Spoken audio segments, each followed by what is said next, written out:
Hi, and welcome back to Act on Mental Health.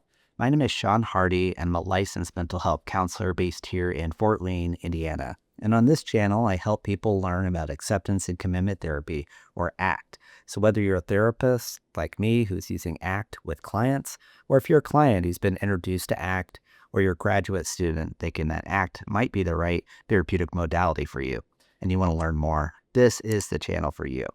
I've been in a series called the ACT Roadmap, and this is a 10-session protocol that I've used more for a generic audience and for newer to ACT clinicians.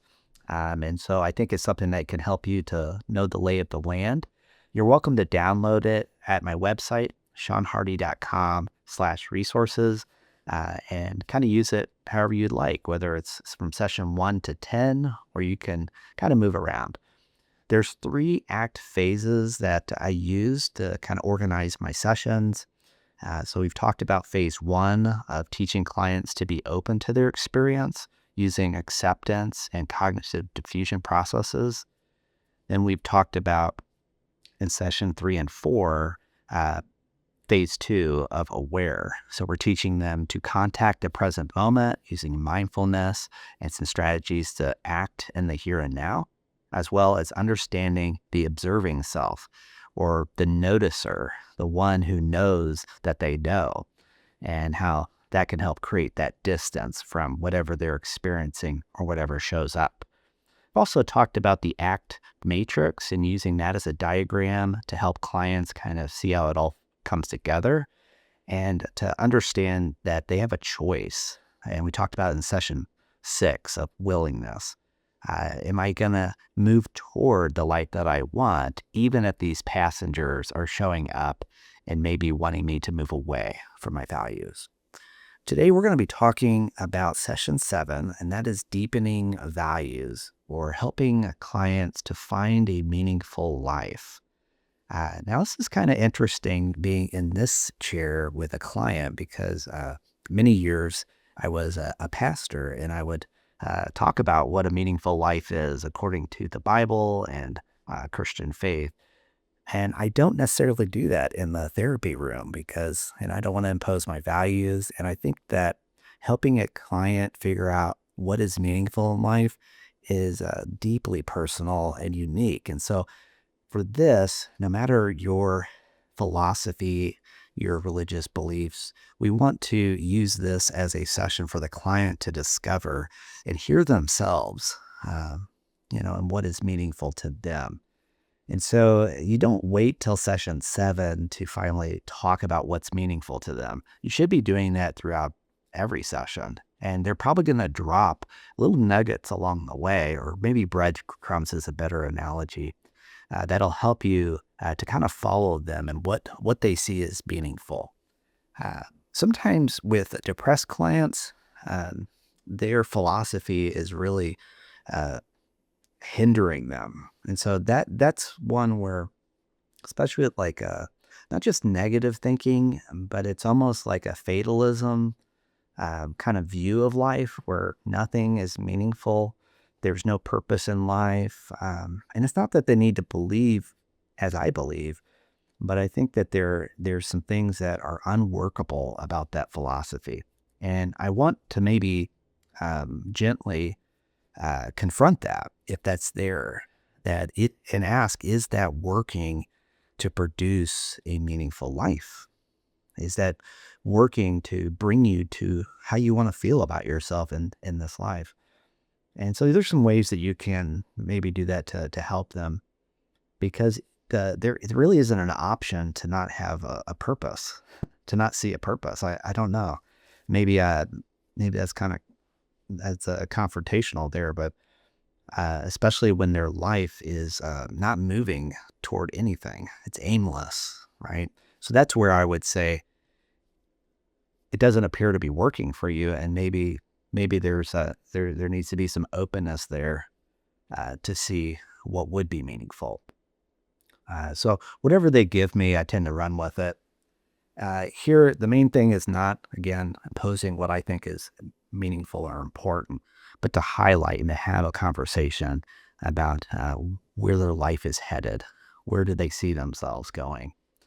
Um, Now, so with this, I usually do kind of a standard teaching on what are values. And so this is a chance to either remind them if I've said this in other sessions, or to really help them to distinguish between what is a value and what is a goal. Um, and it's not that ACT is anti-goals. We're very aligned with SMART goals and helping clients to take committed actions towards those goals.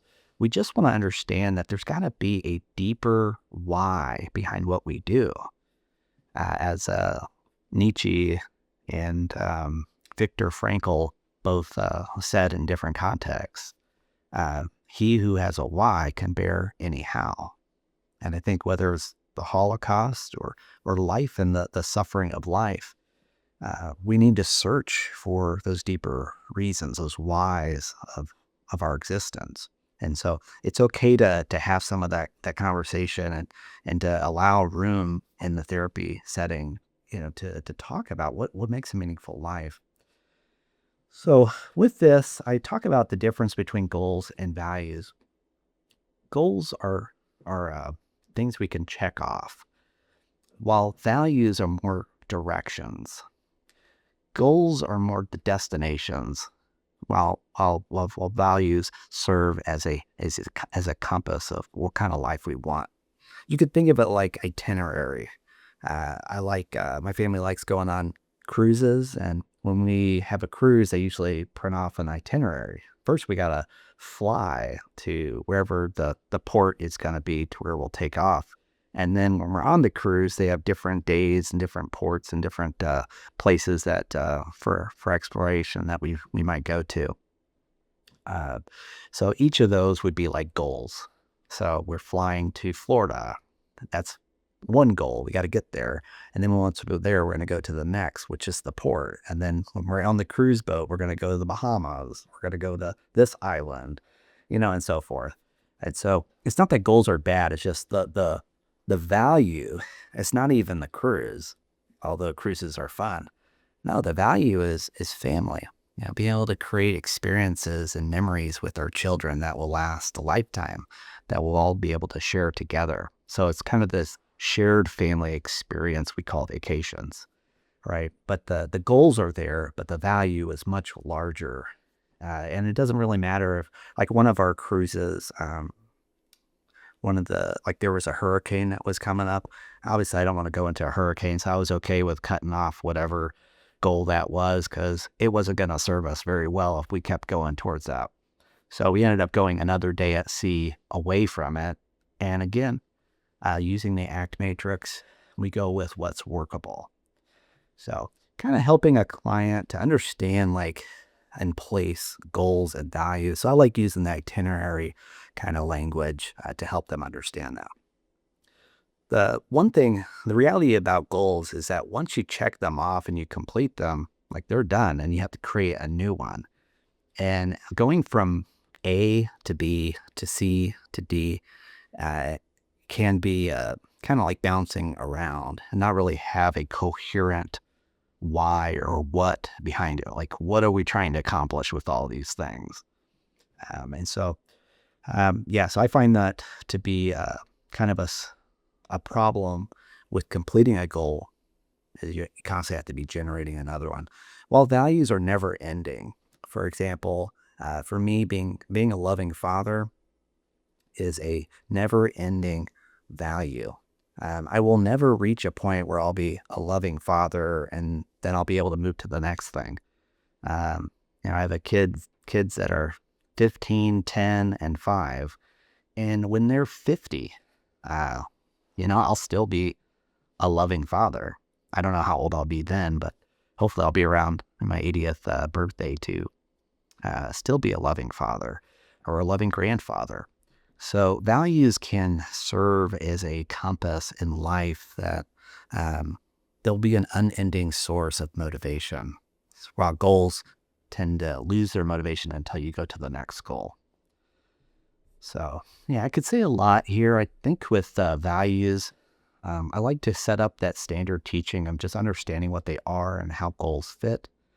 And then we go into more like the values discovery. And so there's lots of ways you can do this. For some people, uh, maybe it's hard for them to generate ideas and words. Uh, and you could have several sessions where you're talking about values and maybe pulling a value from here, from conversations. But for some clients, they like to see it. So there is something called a values card sort. And you can either have a list of these, like there's ones that are pretty common, like a 40 values that'll be on there. And they can go down the list and maybe circle, 5 to 10 values that they would say that they have. For some people, they're able to just generate several of them that maybe they thought about that before. Uh, Maybe there might be some where, especially like the negative people that I was talking about, that maybe their hopelessness has just blinded them from really much like understanding anything could change. So for them, you might have to lean into the pain of life, the suffering of life, uh, and maybe they can see what value has been blocked. Like what is the suffering keeping them from? What is that pain revealing about what they value? And I might say something like, as people, as human beings, we tend to hurt where we care and care where we hurt.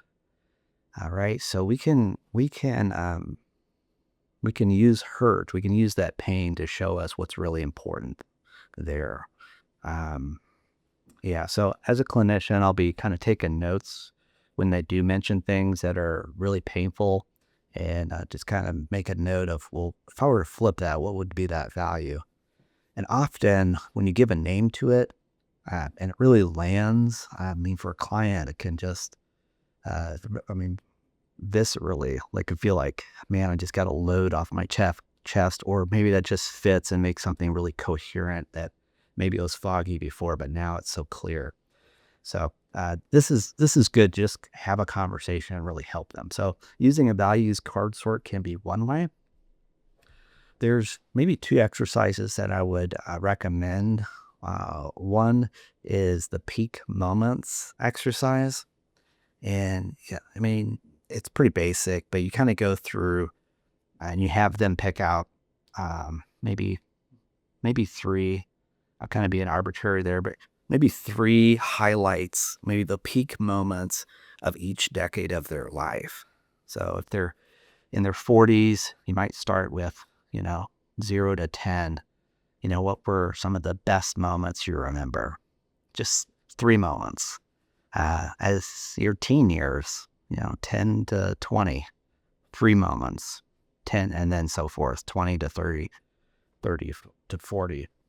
Uh, and you could also kind of go with the low lights or the valley moments. That might be helpful too. I think it just kind of depends on the client. If they're more negative and that seems to be easier to generate creativity, go with that. Go with some of the worst moments and then just flip it. Like, what was the value there? Or what was the value of that peak moment? What does that have to say about the kind of person that you want to be? So that's one that I really like. The one that I tend to use a little bit more is something called the 80th birthday reflection. I guess you could also do a funeral, uh, but I find people don't always care what people say about them at their funeral, or maybe it's more that they don't want to think about death. So that might be hard to fish for values, and they don't really want to be talking about what death will look like. So I use the 80th birthday reflection. Whether or not they can see themselves being at their 80th birthday, I still think it's kind of helpful to have that far away or far enough decade out there that they can kind of envision that and kind of play around with it. So this is how I set it up. I say, I want you to imagine that you are at your 80th birthday party And people who have known you for decades, who love you, are all taking turns giving speeches about your life and the impact that you've had on them. I don't know if you like that kind of recognition or want that kind of recognition, but that is what's going on at this birthday party. Now, I want you to kind of reflect with me and kind of just share with the first things that come to mind as I ask these questions. First, what would you most want your partner or closest person or friend to say about you? The person that knows you the best. What would be some things that you'd want them to say about you? The kind of person that you are, the life that you've lived. And then once they answer that, I might go to the next one and say, what would you want your children or your grandchildren, those family, extended family and friends to say about you?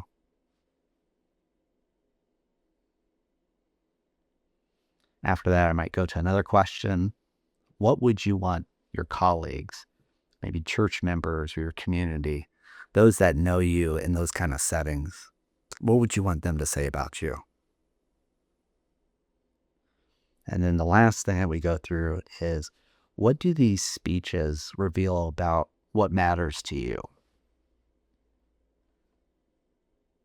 And this is where maybe there might be some things that come to life, like, one that I hear at funerals quite a bit is they'll say about their loved ones. They never say about their depression and their anxiety and all the things that might be negative. They tend to be pretty positive.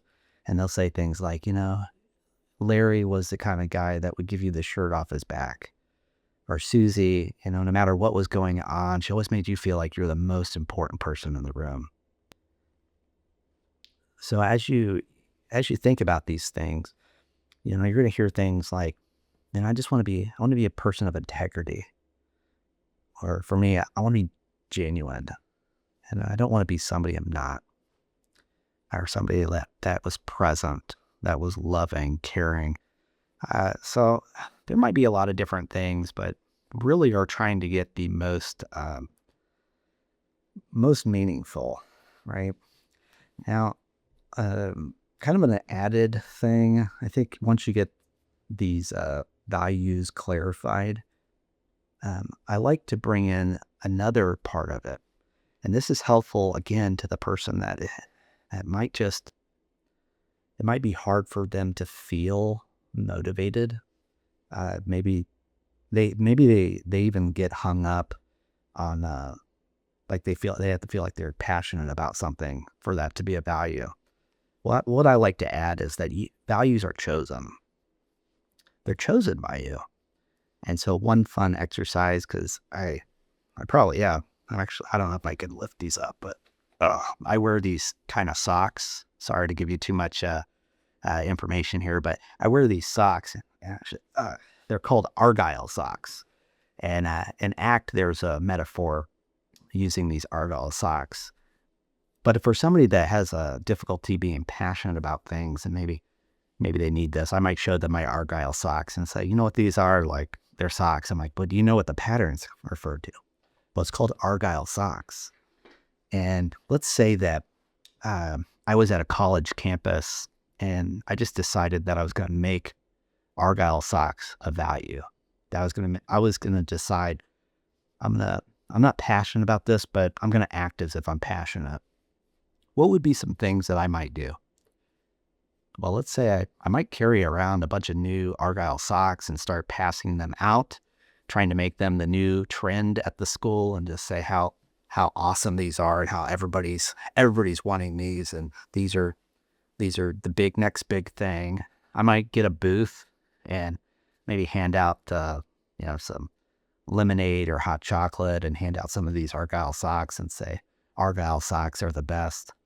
I might start to contract with distributors and try to get more socks on campus and really making sure that no kid ever has to go a day without socks. And maybe I make a sock drive and just say how we're going to change the the dynamic in this community. I mean, I might get more, passionate. I might be more passionate about it, but even if I'm not, what would everybody around me think? They would know Sean as the Argyle socks guy. Man, he's so passionate about those. He's always talking about Argyle socks. He makes his life more and more about Argyle socks. So I pick something like that because it's arbitrary. I mean, it doesn't really mean anything to me. I like them. It doesn't necessarily mean I'm going to go make everybody else like them. But if I chose that and I chose to go in that direction and make that more about my life, people, whether or not I felt it, would assume that I'm acting as if I'm passionate. So you can kind of utilize that as well. So yeah, there's a lot of different things you can do with values, and it's kind of an ongoing conversation. You're clarifying them from session to session, but I like to take a session to really dive deeper into what their values are, and this can lead to some really meaningful conversations that will stay with them for the rest of their lives. So next, we're going to talk about committed actions and getting traction as they move towards their valued direction. So thanks for joining me today. And remember, your journey towards a more purposeful and mindful life begins with a single click.